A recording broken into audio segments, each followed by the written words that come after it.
Hello guys, welcome back to my channel.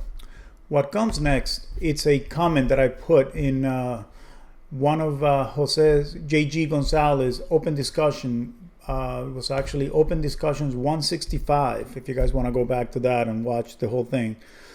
I wasn't able to jump on the panel, so I just put a question on the chat as a super chat for Jose regarding astronauts lately, and every few years they come up with this. They did it in Apollo, they did it in Skylab, then they did it on the space shuttle, and even now on the space station they keep bringing up this Sextant, how they're using it as a backup to navigate in space, which is totally moronic and idiotic. So I put the question on the chat, and obviously all these ballers jumped up, not to my surprise, but exactly what I was looking for.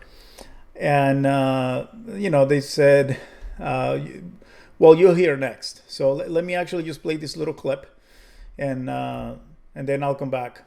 Cynical Skeptic right here. Big shout out for the super chat. He doesn't put a lot of content, but every once in a while he throw a little bit of some good stuff. And he sent me this message. Sextant to navigate in space. The most ridiculous idea. Shout out to Cynical Skeptic. Thank you, brother. Sextant to navigate in space. Is that ridiculous idea, like Cynical Skeptic say? Like explain how the Apollo uses sextant to navigate. Why would it be ridiculous? You use two stars as references, I would think. You don't have a horizon, but... So sextant can be used like in a Apollo mission, for example? Yeah, why not? I don't know, I'm just passing the message from Cynical Skeptic. You're just measuring the angle, like Ken just said. You just measure the angles between different stars. That you'd have to have at least 3 of them before you could make any kind of determination of orientation or location. Okay, now he's calling you idiots. Well, you can only use it for a distance too, because once you got far enough away from Earth, the orientation of the stars would be different than on our current star maps. Yep. I've got a question that's been bugging me for a while now. So yeah, before you go with that one, the angle between two stars never changes. True or false? The angle between two stars never changes. False. False. False. Patently false. False. Shawn Hufford said, already answered, it wasn't a sextant. They used a ring system and glass to measure the angular separation between several stars, so they were pointed the right direction when they fired engines. Yeah, it's not the exact same navigation charts that you use, but is it doable? Flat earthers don't think things through, so of course they can't do anything or figure anything out. They never sail with a sextant or a telescope or use a compass or do anything. They just know that you're supposed to, and they want to make you doubt it. It's all just little word games. all you have to do is point to Earth or the moon.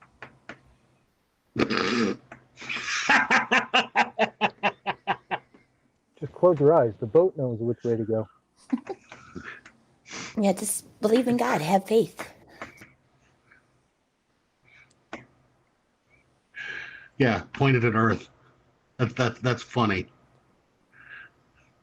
I'm just analyzing and seeing the 2 points of view and seeing what's going down, because I haven't looked into this. So I'm just learning in the moment now.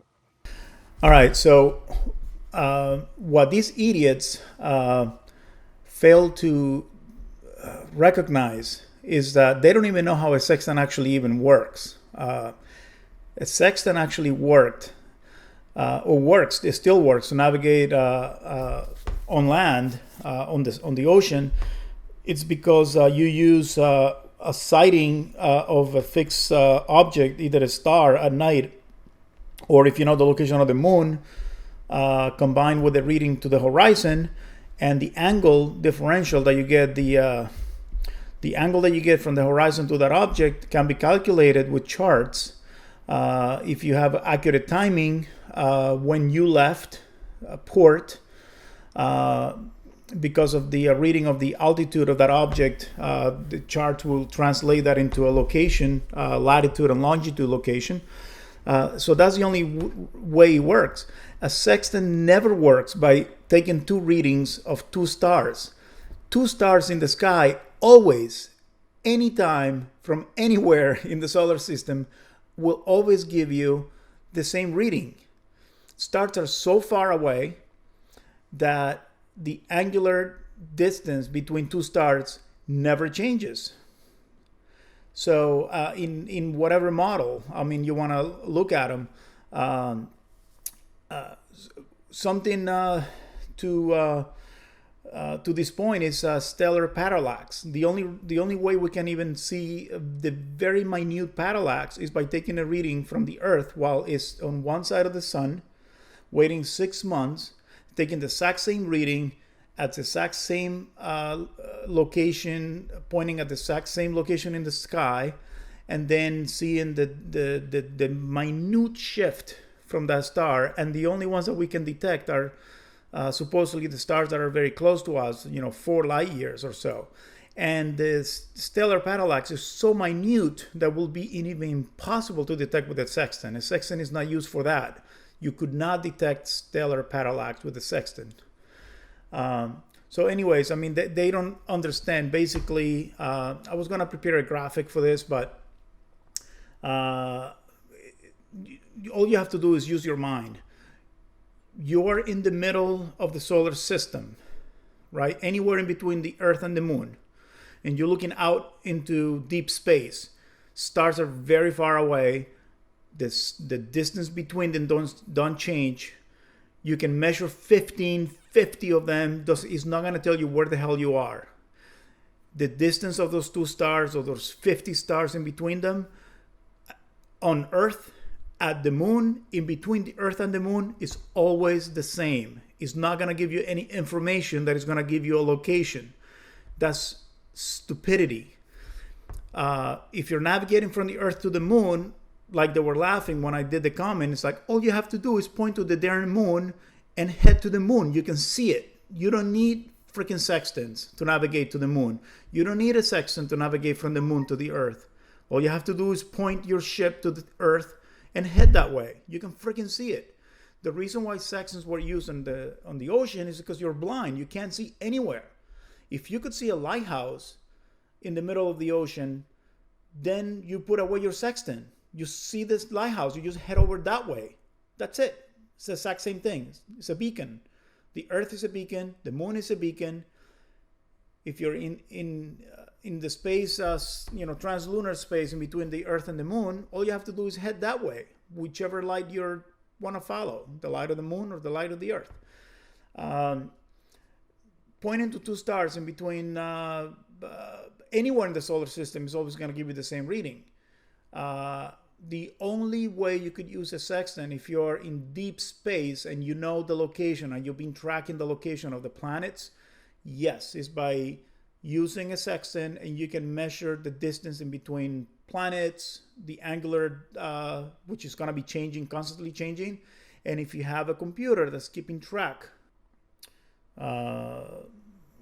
there's a software that is used for that simulates the solar system. But anyways, if you have the data in a computer system that's keeping track of where the planets are moving constantly, and then you take a reading, yes, you can use the distance and the angular distance in between three planets, three bodies, and calculate your position in space. But literally, in NASA's instructions on how they're using a sextant in space, they're literally telling you right here, they're using two stars. You can go to nasa.gov and you can read there. They're literally telling you that they're using in the ISS, in the cupola, a sextant to take readings of two stars and then writing down this information and basically comparing it with other people reading the same or another pair of stars and comparing it to charts like they're changing. It's the most idiotic idea. I can't even believe people are buying into this shit. Anyways, if you do a little research and just find out how sextants work, if if you've done astronomy, or if you even know how the celestial dome works, I'm not talking about flat Earth or anything like that. I'm talking about the celestial dome that astronomers use. We use, when we do astronomy, you look at a dome surrounding the Earth. It's another globe, and you paint the stars that you see far away. You paint them onto that celestial sphere. Those points in that celestial sphere are fixed, and they're not going to move through the year. Doesn't matter where you move to in the Earth, those points are not going to change.